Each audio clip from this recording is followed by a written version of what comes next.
I'm back. Every time I walk out that door, every time I interact with anybody new, my purpose is to help change. It's time to celebrate life. If you know that you're in charge of your life, it's time to stand up. If you know you want better for your life, it's time to stand up. If you know that you have what it takes to be in charge of your life, it's time to stand up. If you know that you are not just trying to be good for you, but for those around you, it's time to stand up. As a matter of fact, look to the person to your left and tell them you are enough. I want to help you change, and just like you change, every time I interact with somebody, they help me change. It's no different than if I met an individual and they had 4 quarters and they needed change, or if I had $1 and they had 4 quarters, I need to change. We can swap the money. The value is still the same. They still got $1, I still got $1, but we both exchange something, and it was a change for both of us. So every time I walk out that door, I inspire to help change lives just as much as lives have changed me. Y'all been listening to the wrong people, watching the wrong things all your life, and it's time to put to rest all those negative thoughts, because you are enough. It's time to put to rest that self-doubt, because you are enough. It is time to get rid of that negative energy, because you are enough. It is time to stop listening to people that don't have the best interests of you in your life, because you are enough. So let's have a moment of silence.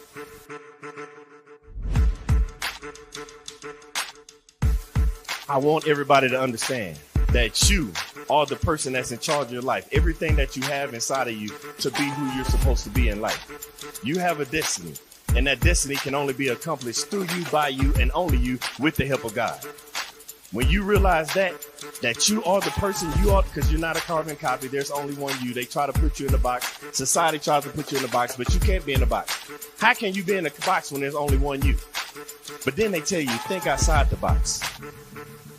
What I'm trying to get you to understand is there is no box.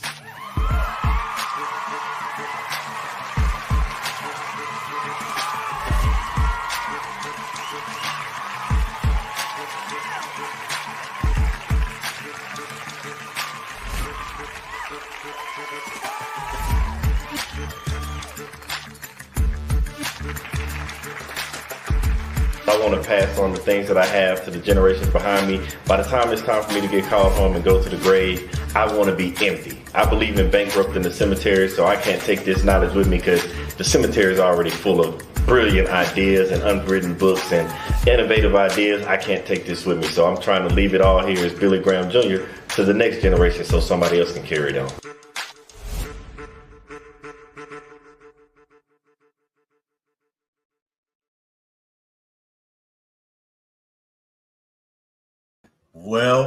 Well, we are back. And man, I must say, I am happy to see you.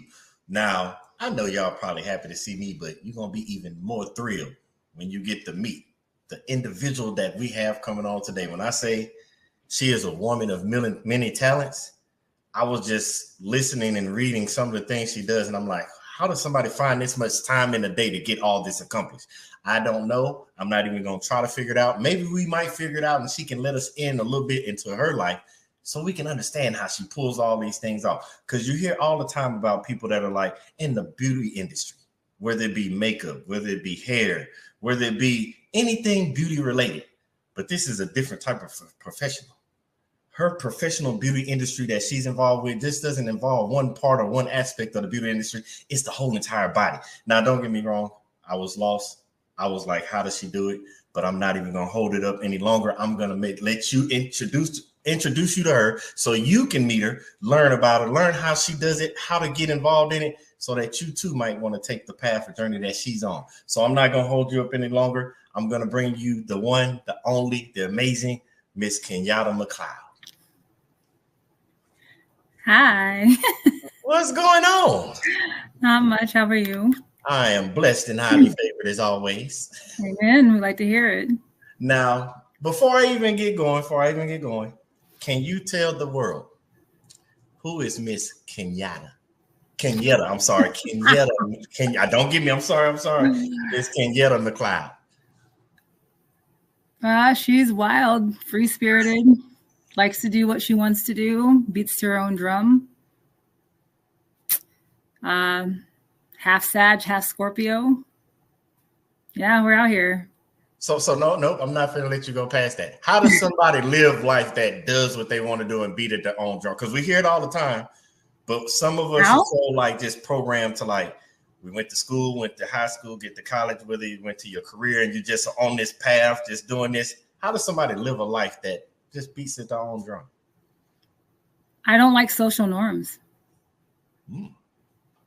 Is that what got you into the beauty industry?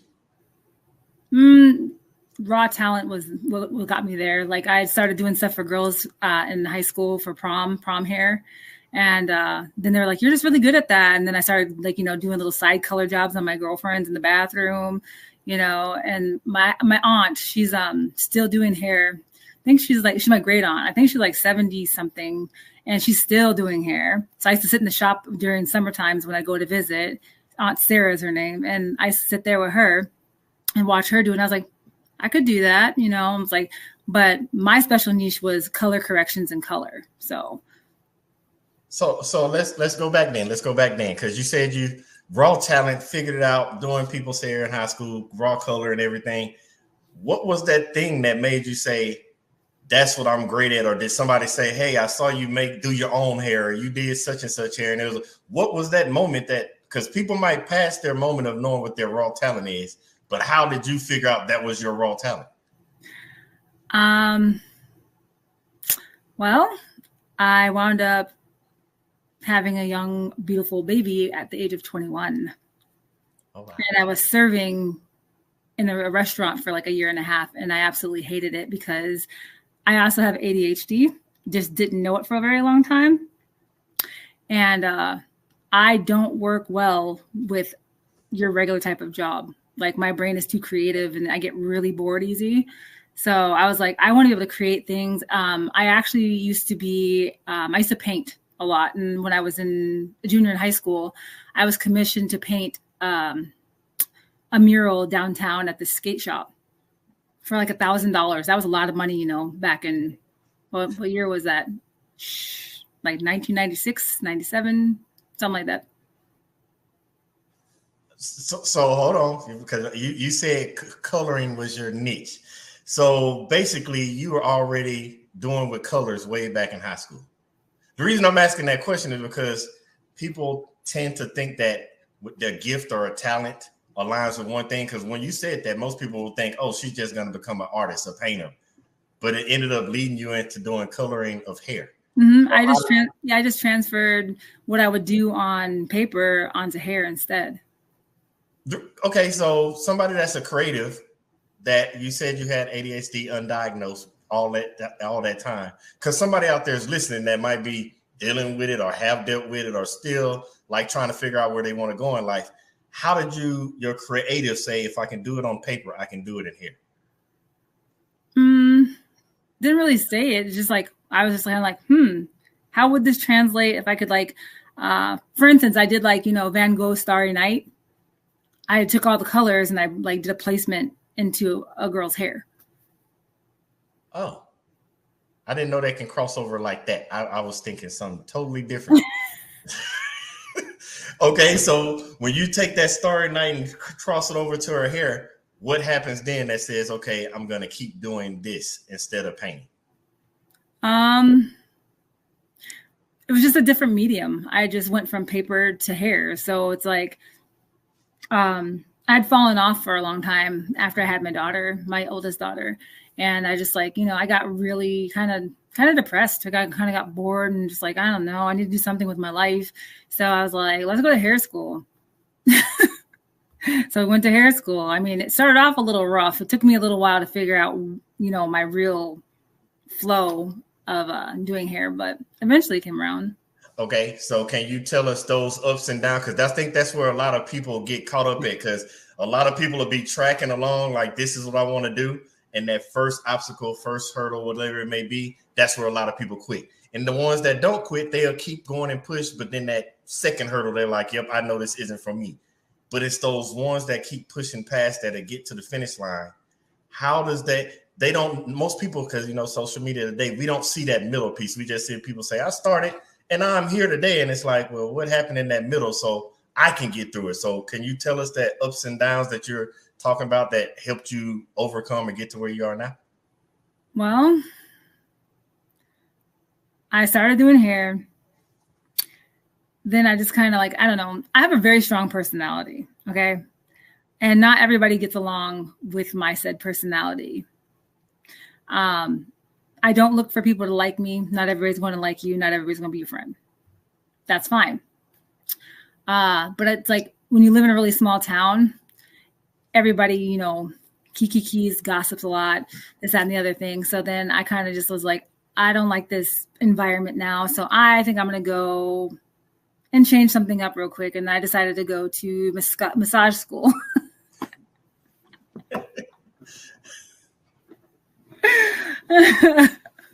Okay. So how do you transition from painting? I understand from painting to hair, but how do you transition? Because you just told us you were in school to do hair, and then it transitioned to massage school. So how did that happen? I graduated from hair school. I worked in a salon for a while. I just didn't love the dynamic of salon life, because I'm not going to lie, I don't get along with females very well. Okay. A lot of my friends throughout my life have been dudes, because my brain works like a man. It really does. My dad always laughs about that, because he's all like, it's really true though. So I just like, some things I'm just like, I don't understand. And like, I'm very blunt and I say what I say. And then sometimes I like look at people and they look at me like, why did you just say that? And I was like, well, is it not true? Like, but why are you mad though? Is it not true? So that crossover from after you got through and you were in the salon life to transfer to going to massage school, was it because of all those interactions that you were having that said, you know what? Because you said small town. Could you tell us what this small town was at that you were like, this isn't gonna work? I got to transition to something else. Oh, I'm still here. Where is here? Minot, North Dakota. Oh wow. Okay, how first off, thank you, Mindy, for tuning in, because she loves you. We all understand why, because I get it. But how did you get to Minot? I was born here. Are you a military brat? I am. I ask because there's certain places in the world that most people just don't end up at unless there is a reason, and that makes sense. Yep. Shout out to Lewis E. McLeod Jr., who's my dad, Mr. Mac. Right. Tell him we said thank you for his service and everything that he's done. Yes. So now, how does that work now you got to take us through that, because I understand you left. You said this salon part is not working for me. What made you pick massage? Strangely enough, let's go back to high school. And I was always like, you know, giving scalp massages and little like shoulder massages to all my little friends and this, that. You have magic hands. My mother actually used to pay me to give her a massage.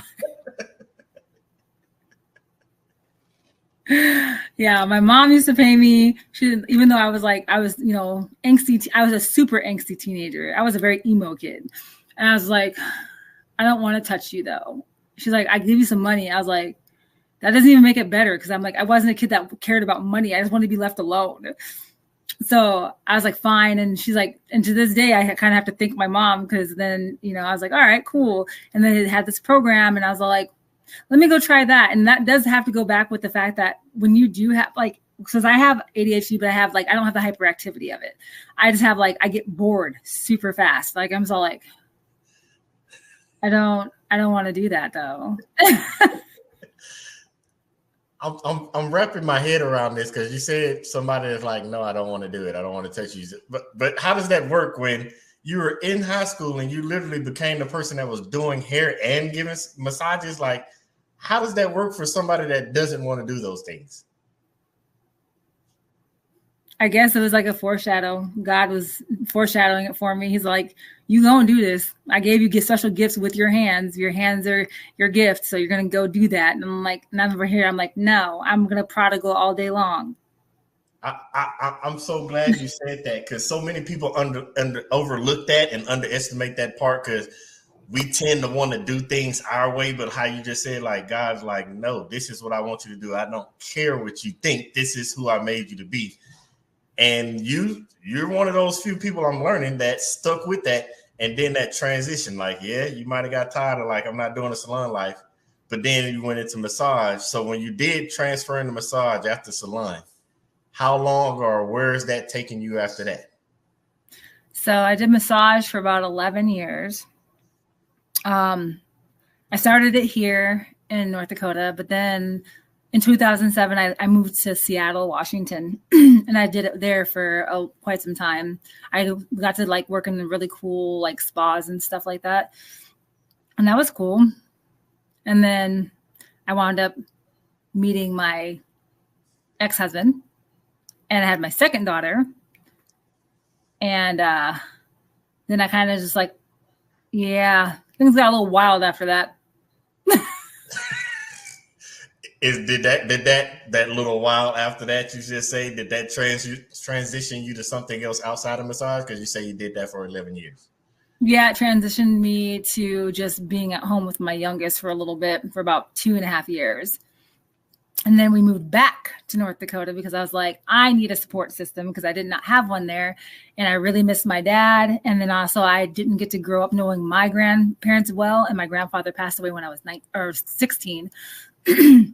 And I didn't want that for my girls, because I'm like, I don't have a like strong sense of tie to my family like I should, because we always like, we're a military family, and we lived in the craziest place where it was so hard to go visit. Like we got, we'd have to jump in the old Oldsmobile and drive like 3 days. Mom would fry the chicken and put it in the tin foil and keep it in the thingy. I laugh with you, but I know me and my wife to talk about that, because that's what we dealt with, like with our kids. Like, don't get me wrong, they love family, they know family. It's just that certain tie that you don't get that others have when they're growing up right around them. So totally understand. So you get this beautiful life, you go through this, you go from North Dakota, Seattle, then back to North Dakota. What transitions after that? Then I transitioned into doing some little like retail jobs for a little bit. And then decided to take a leap of faith with the help of my other adoptive mom, Sally, and started my own salon suite by myself. What leads you back into that? If it was something, if you were pushed out of the salon for various reasons, being a small town, I got to be by myself. I got to make my own rules. Okay, so you didn't have other people working the salon with you? No, I worked with other people, but we were our own separate businesses. So I just came and went as I went, and I paid my rent, my booth, my chair rental, and I did my own thing. So y'all opened like a collaboration kind of business? No, she owned the salon. I just rented a chair from her at the time. And how does that work? Because I know, because you're doing things with your hands. So how does that work when you're like, I'm staying here right now doing this with my own, running my own kind of business? Like, what do you mean though? Like you say, because it's her building, and now it's like a mixture of you're in her salon, but it's you starting your own thing. Yeah, so I had my own chair and my own station, and we had our own like designated shampoo bowl for ourselves. And so we were just like, we all came at different times and different days. So we kind of like, so only sometimes we would all work together. Oh, that makes sense. Cause I was like, how do you get back into it? So now, cause somebody's out there listening, they're like, I don't know what I want to do. I like to do hair, or I like to do stuff with my hands, whether it be paint, whether it be massages. So for somebody like they're listening to you, what would you go back and tell that younger version of yourself that's out there listening? What path or what direction? Because you just said ADHD, and you're like, I get bored with stuff. Like, is there a different type of path you would put that person on, or would you do exactly everything the same? Definitely not the same. And that's the life lessons that we want to learn from you. Yeah. You have the knowledge. Hindsight is 2020. Yes. And that's why we want you to teach us this hindsight. Well, honestly, if I could have the exact same children I have, but later, I would have preferred that. However, God had a plan that I had to go. I went along with it because, well, didn't really have any other choice at that time.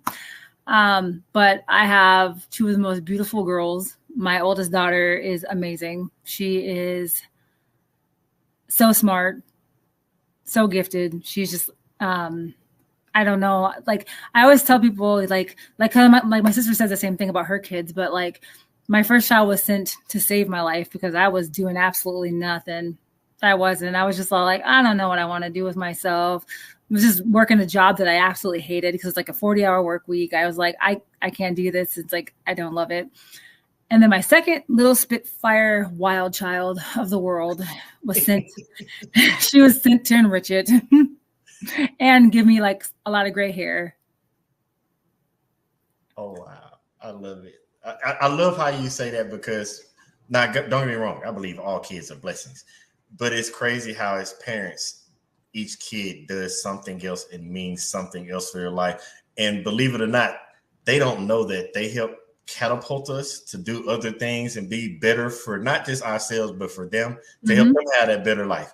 So with the lessons that you learn, can you see any of those things that were passed on to your girls that they're doing stuff in life with? My oldest one, she's great with money, and I'm so proud with that because I was not for a long time. The reason I asked that question because you said that your aunt, you worked in the salon with her and you done stuff with her, and people overlook that when stuff is handed down to us. No. I just hung out in the salon with Aunt Sarah. I didn't work or nothing. I just hung out there and talked to the people. But you picked up something. I did. It was just yeah. It could have been something as simple, like you just said, you talk to the people. It was that customer service aspect. Most people suck at customer service, believe it or not. We've all been to those places and we're like, you want us to give you our money and you're right. Like this, like it's the little thing. And so many of us overlook those little nuances that end up making us better in the long run. So when you're thinking like, oh, I wish I would have did this, or I love that I did this, or maybe I could have did this way.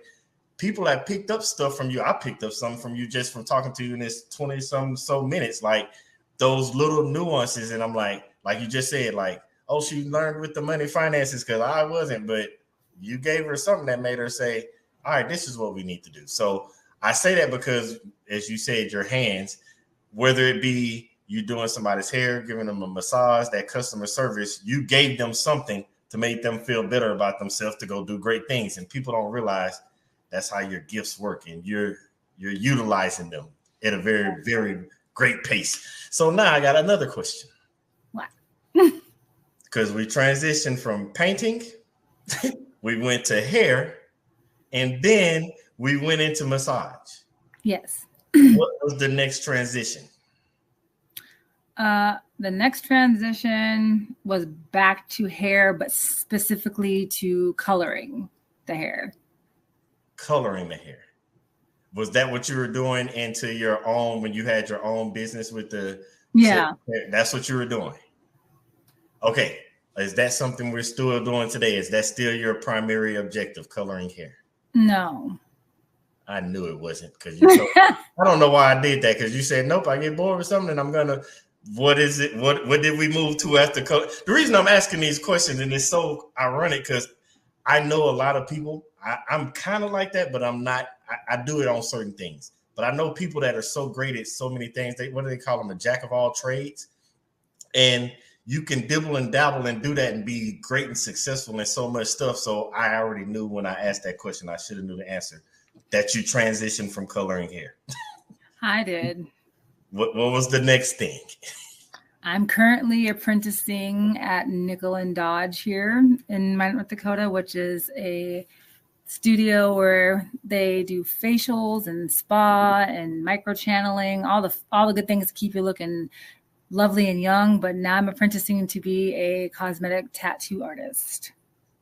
Hold on. Go into. I was with you. I understood when you said the facials and all. What is the cosmetic tattoo artist?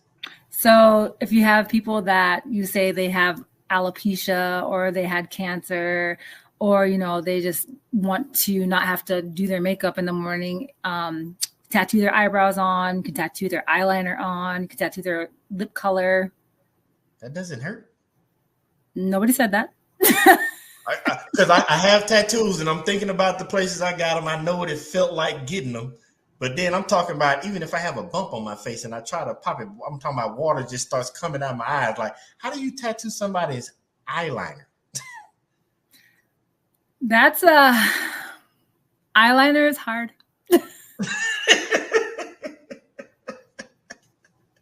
Like, I'm just imagining a tattoo around my lip or around my eyebrows. Like, I don't think yeah. What makes one get into that? Like, what is the thought process of saying I want to do that? Like, how does that happen? It was just interesting to me. Like, it was interesting, and like, it's tedious, and it's like, honestly, it's like, for me, when I'm doing it, it's therapeutic. It like actually is very calming for me when I'm like tattooing. And what is the client base like? Like, is that something growing or something been around? I don't know. I don't know. Oh, it's been around for a while, but it's always constantly changing. Like the techniques, the ink that you use. Yeah, like just a whole bunch of stuff. The machines are constantly changing. Wow. And you're apprenticing for that. So what does it look like once you're done? How long is the apprenticeship? And then what does it look like afterwards? Well, here in North Dakota, it's extensive. You're supposed to do 400 procedures, 1,000 hours. That's including, some book work, first aid, bloodborne pathogens. Oh, wow. And so with you doing this, do you have any time to like still dabble in all of the other stuff like the hair, the paint, the massage? Do you still do all that as well? When? How do you find the time? You don't find time, you make it. Ooh. No. I understand what you're trying to say, but you're going to have to help me with this one. Because you said all the book stuff, and it Ashley says, what can't she do? We're going to learn today, Ashley, because she's still giving us more and more stuff. So I'm going to get to a point where she's like, no, that's it. Or I don't know if she does or not, but I'm like, what else can't do? Because you say you do all this, and we're saying we got time on the side. And even Emily was like saying that she misses you and her hair misses you. So they all like, we got to find a way to figure this out. I'm with you, Emily. We're going to figure out how to get your hair done. Because I understand it misses you. So how does this work? You said it takes this many procedures, this many hours, which means you got to also study and practice, because you just can't walk in and do a procedure. So you got to study, practice, do the procedures, this many hours. That time because I believe you got to sleep somewhere, but that time you say you make, like, how do you balance that? Oh, I'm going to go get somebody a massage, or I'm going to go do somebody's colors, or where do you fit that kind of stuff into your life? So I only do tattooing 2 days a week, Tuesdays and Thursdays, 11 to 5 on Tuesdays, 1 to 5 on Thursdays. Then on Wednesdays and Fridays, I do, that's when I'll be massaging. And then like for really close friends and family, I dabble a hair there, here or there. Like I'm going to see my girlfriend, Danielle, here on Monday in Colorado, and she's done so much nice stuff for me. And she's like, she's so humble and sweet, and I love her to death. She's just like, hey, could I trouble you for a haircut? And I was like, what do you mean trouble me? I'm like, you're doing so many nice things. That's not a hard ask. I got you. I can cut your hair for you. So what I just heard is your services, you travel. A little bit. Don't worry, Emily. I'm working on it. We're going to find out how to get it to you. I told you. We're going to figure it out, Emily. We're going to get her over there to you wherever you're at. She's in Louisiana. I know who that is. I know. Aha. Louisiana. Don't worry. We're getting closer, Emily. I'm trying to promise you. We're going to have an appointment set up in 2024. And while you have it, don't just get your hair done or colored. Get a massage as well. And hopefully she's farther along, and we're going to get you some facial blend. We're going to get it all done for you. We got you, Emily. I do the facials and stuff. I do that. Oh my goodness. So now I'm finna ask because everything that you said, everything that your hands and your gift and everything that you're centered around, because it's crazy how you said it earlier, like you are getting therapy as you're doing it. So like you're providing a service that most people would consider self-care, but you're also receiving some type of self-care as well as you're providing these services. Mm-hmm. How does that work, or how does that feel? Like, what is that? Because I like making people feel good. I like that they leave my presence feeling like a new person. And I can't say that it's always been like that. Like, I mean, I got some, like, got to be self-aware about some things. I wasn't always the best business owner. I had to learn about some things and learn about myself. And, it's a hard thing to sit with yourself and to have to actually like self-reflect. A lot of people don't like to do that. I had a whole year and a half to do that. And, I don't know if people know, like, sometimes you can overshare. Like, sometimes you tell too much of your own business and it should have been about your client. And I was really guilty of that, but we're better with that now. Now, you said something that I want you to elaborate on, because you said that business aspect side of it. Like, we hear so much today, because we're in that, if everybody know, we're in that wave of entrepreneurship. Everybody's just, I'm finna go be an entrepreneur. And it's like that. I don't think they really understand that business aspect side of it. Like, you can be good at something, be great at it, whether it be making food or in your case, doing hair. You can be great at all kinds of things. But once you dive into it, so many people don't understand those hurdles or that stuff that they have to do. Can you elaborate on that business side? Because you said that year and a half you went through it. Can you elaborate those things that you learned that you wish you would have known going into it? Well, I guess this is where we're going to get into like a little bit of a psychology portion of things. I love it. Basically, you have to like make sure that the time that you have with your guests, I call them guests because I like that better. I don't like to talk. Clients sound so dirty to me. Yeah, let's stick with guests. Yeah, so I had like, some of my guests, you have to like draw a fine line because like some of your guests do become your friends, but then it gets carried away a little too much. Okay. And then like the more of your personal life starts falling more into your business when you have to, scale that back a little bit. And it needs to be about that person and what's going on in their life. Because like for a while there, I would call myself a therapist because I would hear a lot of stuff. And, for some people, I'm glad that I was able to help them with a lot of things that was going on in their lives at the time. But then like, like I said, I'm obviously no longer married, and that really took a toll on my business, because there was a lot of stuff going on behind the closed doors for me, and I was bringing it to work. But like, as my therapist said, she's like, you would, trauma dump and emotional dump your stuff on your people because you had nowhere else to talk about it.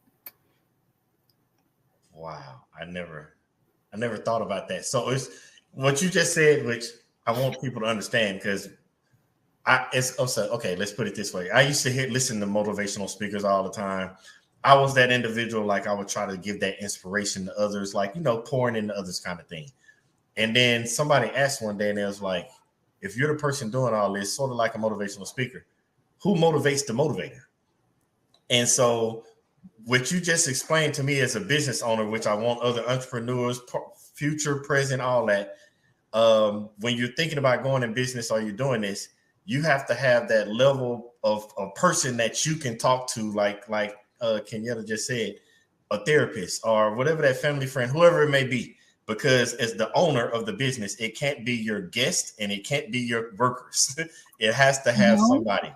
And man, a lot of people I don't think understand that. And the reason I say that, because I see so many people utilize social media as their trauma dump. And I'm like, no, get off. This is the wrong place to be doing it. Like, you have a business and you see it all the time. Like, this business is closed and this person is on, because they did what you just said. I like how you explain that, man.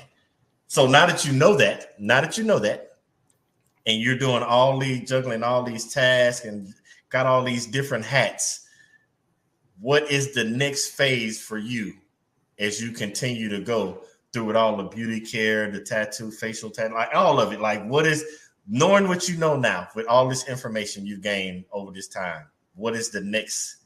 Because I know it's another one. You're not going to sit still. You can't sit still. That's like an impossible thing for you. So I know that mind has to be turning like, I got more ideas coming. I'm going to utilize this to get that. What's next? Well, I also have a little side hustle called Darling Donuts because I have celiac disease. And for a while it was doing pretty well until like my mental health took a little dive for a second. I had to like get myself regrouped, but I make gluten-free, dairy-free, sometimes vegan donuts. All right, I'm done. You take care of the outside of the body, and now you're working on working on the next step of taking care of the inside of the body. So you're doing the outside. Oh my goodness. Next is going to be juices and teas, and I probably shouldn't have said that because it probably actually no. I'm a coffee girl. I was about to say it probably just put some more ideas right there. Like, yeah, I'm gonna do donuts. Donuts and coffee go together. Like, yep, your wheels are turning. I can see it from here. Well, actually, no. My next thing is I kind of want to go back to school. What's the phase for that? What do you go to do? What?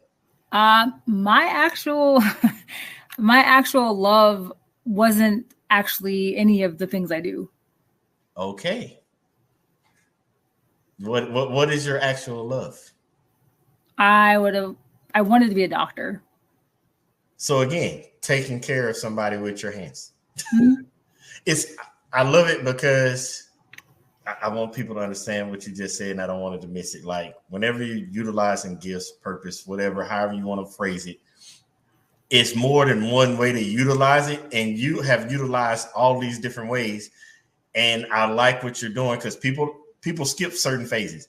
You're utilizing the things that was put before you to get to the thing that you ultimately have a goal of achieving. Most people just want to skip that and be like, I'm going to figure out how to just achieve this goal. I don't care what it takes. And they mess up relationships. They pass over blessings. Like, they do all kinds of things. But you took the whole entire journey. And I'm on it. And that's all I'm saying. And you're still on it. So now I have to ask this question because we see so many people want to skip all these stages. Can you explain to us the general purpose of what you have gathered, learned, appreciated, the hurdles and all that on your journey that you're still on? Because people want to skip these steps. You don't have to give every single detail, but those things that you wouldn't have picked up if you wouldn't have been on the journey that you're on, and you just would have been like, nope, I just want to do this, screw everything else.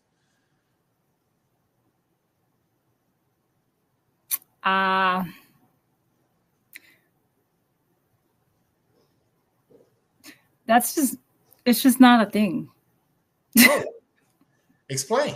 Why is it not a thing? You're just never gonna learn the things you need to learn if you're just gonna try to like, okay, I'm just gonna fast forward and I'm gonna skip over here because you're gonna miss vital information. And then you're gonna have to go back and redo it anyway. When you should just did it right the first time. I'm sorry, I'm laughing because so my wife and I were just having this conversation the other day.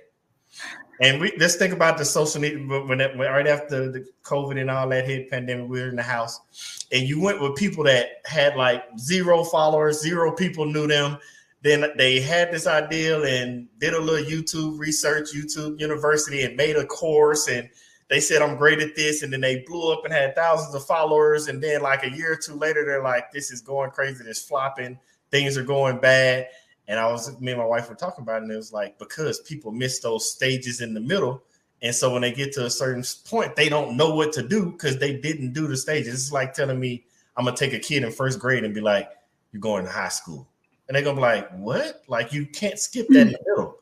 And people want to skip so many stages in life. And you basically just taught us that, not even taught us, you explained and showed through your life the reason you have to go through these stages. Because if I take you back to 20-year-old you and said, hey, I'm throwing you right in there, it's time to be a doctor, without all the information you've gained over the years, do you think you'll be successful? Not off the bat, but I'd figure out how.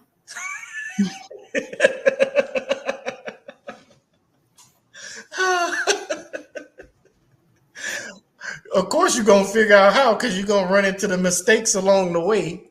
But the best part about it is when you're figuring out things, like you said earlier, you have to go back to your support system, which is something you said you had to go do. So I want you, with that, in as many words, however you want to explain it, can you explain to others? Because you hear all the people say it all the time. I started from the bottom of here. I did it all on my own. Can you explain the importance of a support system? Yeah, I don't know, when people say all that, I'm like, there was always somebody there that either helped you or you stepped on them. Yes. I've been saying that for years. I'm like, so you didn't go to no bank, nobody talked to you, gave you you didn't watch YouTube, but the one I didn't think about, you just said, was the stepped on. That's a crucial one. We used to call it the crab in the barrel syndrome, but now I guess it's not that, because a lot of times people don't even pull others down. They just step on them to get to where they want to go. No, people still pull other people down. I know they still do that, but I never factored in to just stepping on people. Yeah, right? There's I'm just going to let me just go ahead and climb up this ladder. Oh, I'm sorry, that's actually your head, but I'm going to step on you to get up here to get to where I'm trying to go. Because no one likes discomfort. Ooh. So what's the remedy for somebody that doesn't like discomfort? Because a lot of people don't like it. There is none. You're going to have to sit in it. Ooh. Get comfortable being uncomfortable. Yes. Nothing good comes from a comfort zone. I'm right. Hold on. If I got a pen around here, I need to be writing all these quotes down. Nothing comes good from a comfort zone. And then, I'm sorry, but the one you said, because about climbing the ladder, you're climbing the ladder. No, that's your head.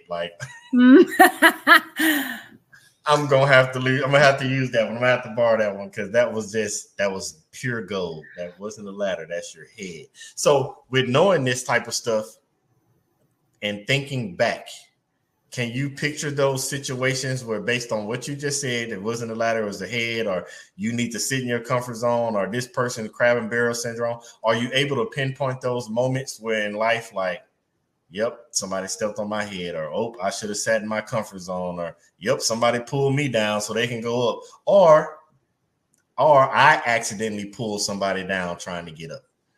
Can you picture those moments for yourself? Oh yeah. Oh, they clear as day. Let me tell you, the self-awareness over here is too real these days. So hold on. I'm not letting you get away with that. Can you explain some of those? Because people sometimes know they're doing it, and sometimes because I've witnessed people that really don't know when they're doing wrong. They really think they're doing right. Can you explain those moments so people can have a general idea? Let me see. Let me find a good one that's not just throwing people business under the bus.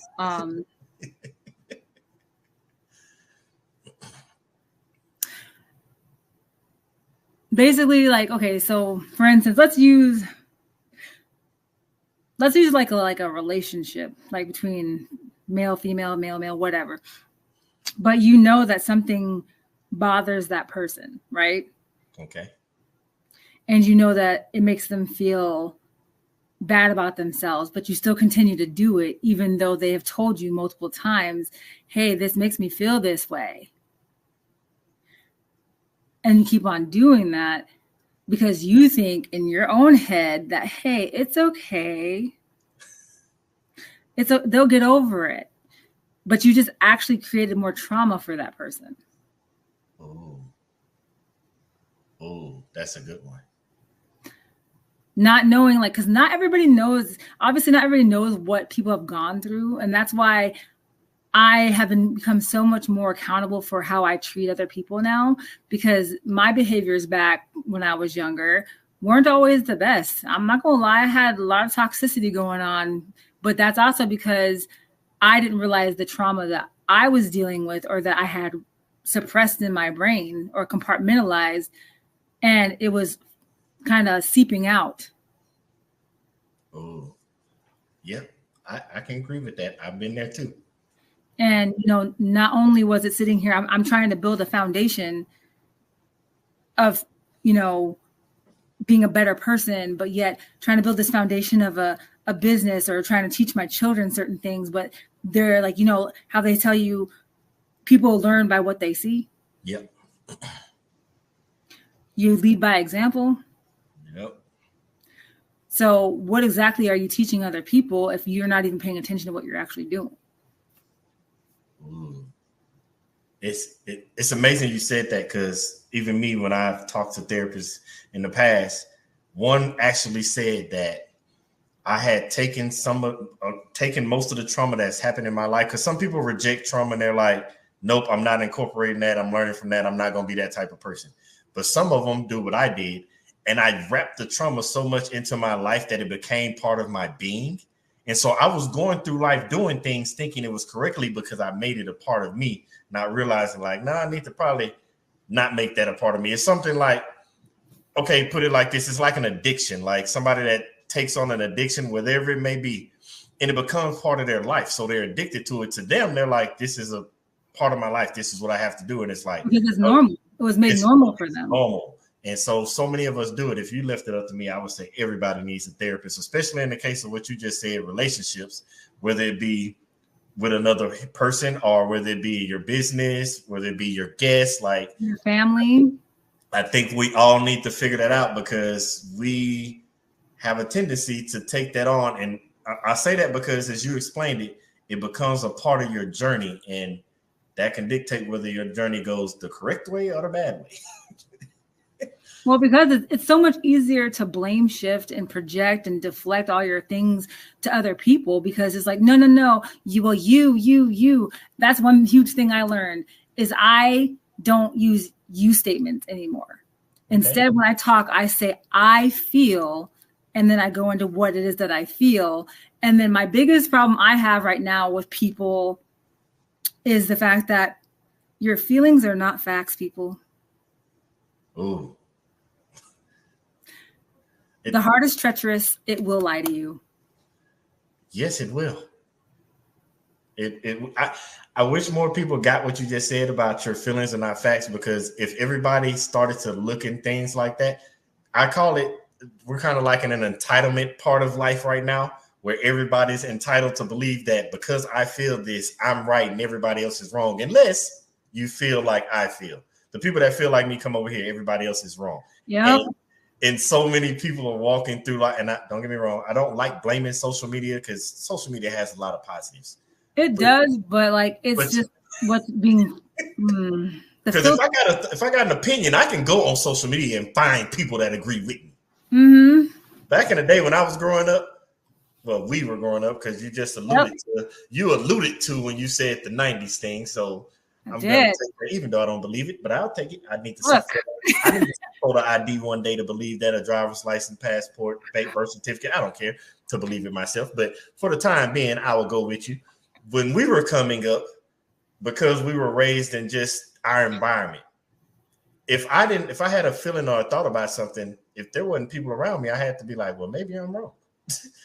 Maybe I didn't get this right. But now in today's society, oh no, I'm going online. Oh, yep, there's 10 more people that believe me. I knew I was right. And that's how people live life now. Yeah.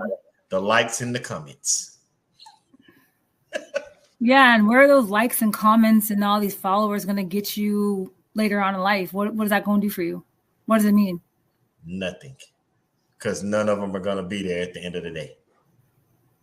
Are they? I'm like, yeah, they might be paying some of your bills right now, but that what is given can be taken away. I don't understand why people don't understand that.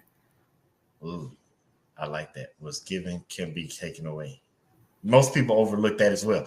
That makes me have a question now. Because you said what is given can be taken away.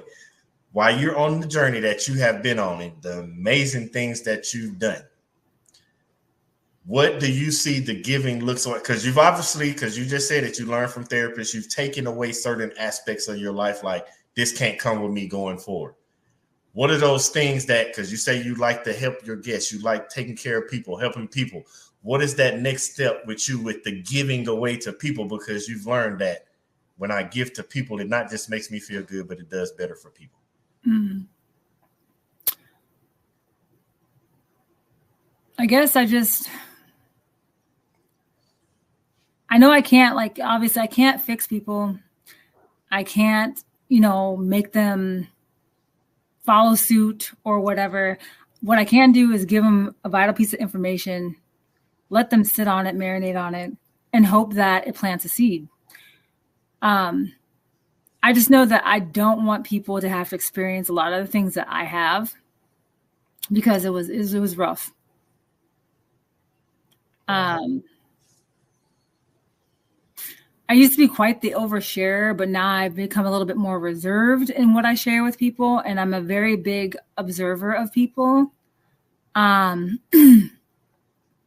have a really interesting knack. I always know when people are lying, and I just let them lie.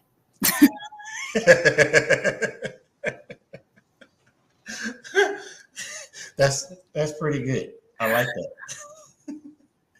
Oh, I'm sorry. That's funny because I do the same thing. I'm like, yeah.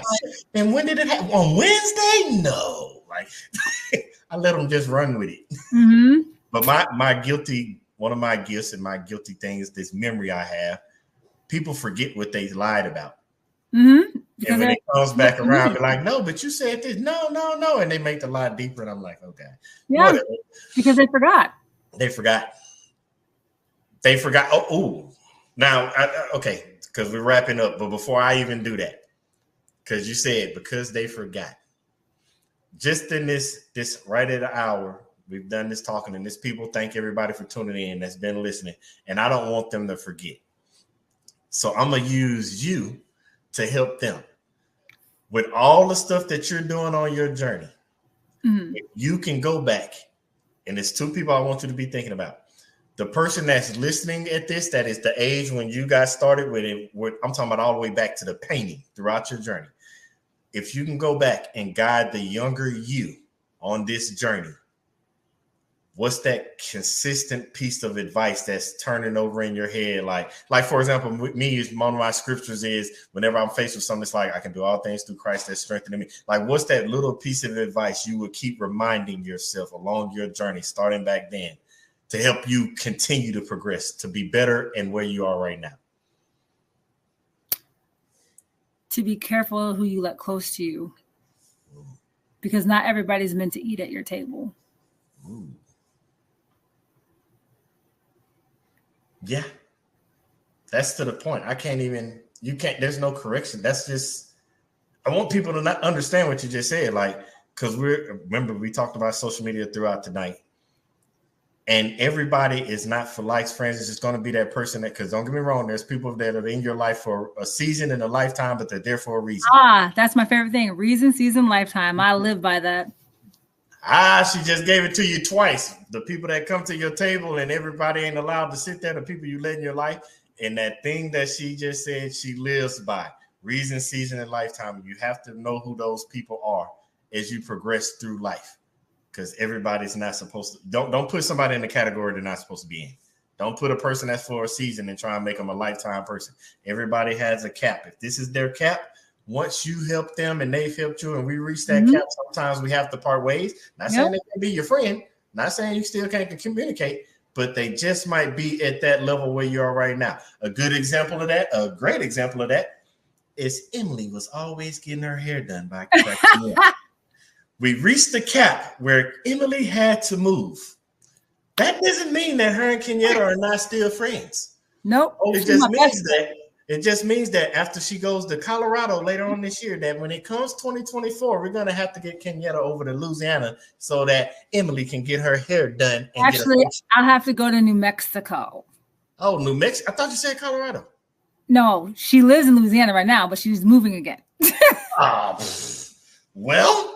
We will see you in New Mexico, Emily. Don't worry. I'm going to do a follow-up. I don't know how we're going to get Kenyatta back on this show, but when we get Kenyatta back on this show, I'm going to do a follow-up to make sure she has come to see you. I'm going to even give a timeline when I talk to we're going to be like, hey, we're going to come back this day, but we got to get you down. And if we don't, I'm going to have to see if I can get Emily to tune in too and see if she'll come talk to us and see what that. But anyway, no, I'm not going down there. But no, so for somebody because you've been dropping all this great information all night long, for somebody that's not learning from Kenyatta and really needs help, really needs some guidance, might even be thinking about pursuing the same path work and journey that you've been on, how can somebody like that get in touch with you? With me? Yeah. I have Instagram. I have my Facebook. I have 2 different Instagrams. The one I'm on the most is YB is Healing Her Soul. That's the one that I'm on the most right now. The other one is my hair page. It's still up. You can look at all my cool stuff on there. I'm always willing to talk to anybody. I have email. Don't worry, everybody. I'm going to get all this information and I will put it in the description. And if you haven't done so already, the YouTube channel, Strategic Dope, make sure you like, subscribe, share. I will put all this information under the video because we got to have you back on, Kenyatta. Because I'm still, for one, I want to know what this next part of the journey is going to look like as we continue on, because I know we're not nowhere near through. So that's one. And for two, we got to make sure that Emily gets her appointment. And for 3, we're going to need you to continue to drop in these nuggets that you have been giving us all night. But again, on behalf of everybody that tuned in and all of the listeners, the people that are going to watch this later on, I must say thank you for sharing all this information, because you have given us a lot of knowledge. You've opened up your life. You let us see, because, you know, social media makes it look like people don't live normal lives when we know we all live normal lives. So on behalf of everybody, again, thank you for gracing us and taking the time out tonight. We appreciate you. Now, I don't want you to go nowhere. Stick with me because I want to talk to you. Right here. I want to talk to you right after the show. But again, thank you for taking the time. But Miss Kenyatta, you stay blessed, and I'll see you on the other side. Man, now I know some people are probably like, oh man, I thought we were just gonna talk about a little beauty products. No. We got beauty, we got everything we could out of Kenya. And don't get me wrong, we're gonna have her back on. But she didn't just tell us how we're supposed to use our gifts and purpose to help others, but she also showed how it helps you as well when you're doing these things. And not only just helps you, but she took us along the journey of her life, because, you know, people think things just happen overnight. And she was a picture perfect story of what it looks like to progress through life. And I couldn't have seen it. I couldn't have witnessed it any better. I loved everything about the story. And again, I hope you all picked up something and you learned something as well. I'm going to put all this information to reach out to Kenyatta underneath the description. So make sure you all tune in and make sure you reach out to her if you have any other follow-up questions, but we will be bringing her again. But again, thank everybody for tuning in. I really do appreciate you. And don't forget, we're going to be here same week, next week, same time, 8 p.m. Eastern, 7 p.m. Central. And I can't wait to see you and talk to you all again. But until then, just remember to always live in your purpose, with purpose, on purpose. I love y'all. I'll see y'all next week.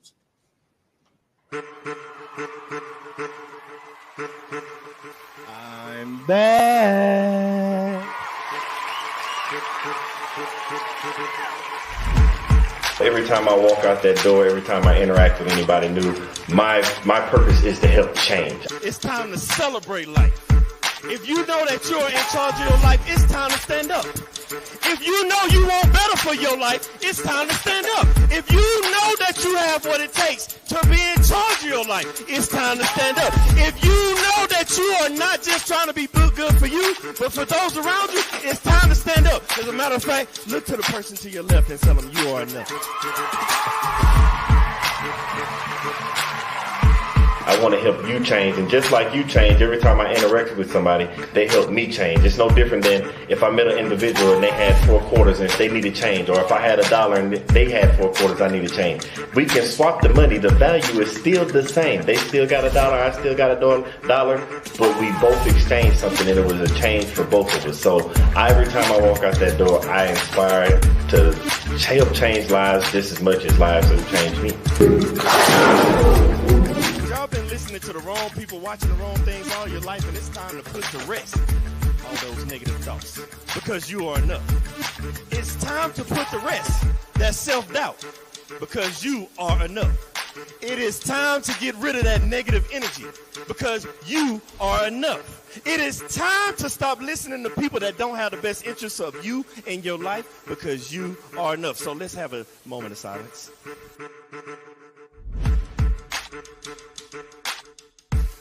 I want everybody to understand that you are the person that's in charge of your life. Everything that you have inside of you to be who you're supposed to be in life. You have a destiny. And that destiny can only be accomplished through you, by you, and only you with the help of God. When you realize that you are the person you are, because you're not a carbon copy, there's only one you. They try to put you in a box. Society tries to put you in a box, but you can't be in a box. How can you be in a box when there's only one you? But then they tell you, think outside the box. What I'm trying to get you to understand is there is no box.